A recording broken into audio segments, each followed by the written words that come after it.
Today I want to talk about vitamin D and a magnesium deficiency. There's a very interesting relationship between vitamin D and magnesium that I think you should know about, especially since most of the population is deficient in both vitamin D and magnesium. I think it's 75% of the population has low vitamin D levels and 45% has low magnesium levels. And here's what you need to know. All of the enzymes involving the conversion of vitamin D to the active form of vitamin D are magnesium dependent. That means if you're completely zero with magnesium, vitamin D will not work, period.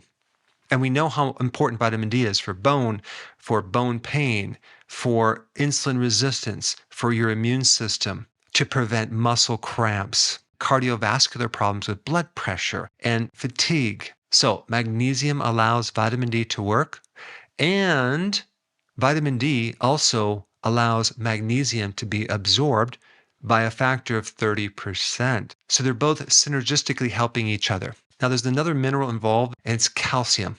If you're low in magnesium, you're going to have problems with that calcium because not only does vitamin D help the absorption of calcium by 20% in your gut, but magnesium also helps regulate calcium. Magnesium helps prevent calcium from building up inside your arteries. Magnesium is really good for blood pressure and just having elastic arteries to adapt to exercise and bounce back from stress, things like that. And it helps lower cortisol and it will help you sleep. So there's a certain ratio of calcium to magnesium that someone needs. And roughly you need like twice as much calcium as magnesium. But nowadays, this ratio is really like 3 times as much calcium as magnesium.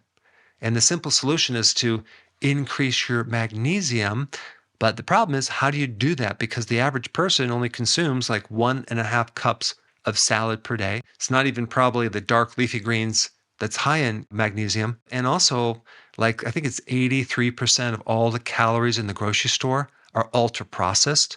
And that's another way that people are deficient in magnesium because our foods are just stripped of all the magnesium. And when we have this increase in calcium to a magnesium, then we start getting, calcification of the arteries. It even can increase the risk of different types of cancer, prostate, colorectal. It can increase polyps, which potentially could end up going into a cancer state. So I just wanted to put this on your radar to make sure you're having enough of magnesium to allow vitamin D to work. But also, don't forget about vitamin D. You need that as well. Now, because of the censoring and the suppressing of the algorithms on YouTube, it's becoming more difficult to find my content. And there's a lot of content that I cannot put on YouTube, unfortunately. So to make sure you have full access of all my information, go to drberg.com and subscribe to my newsletter by clicking the link down below in the description.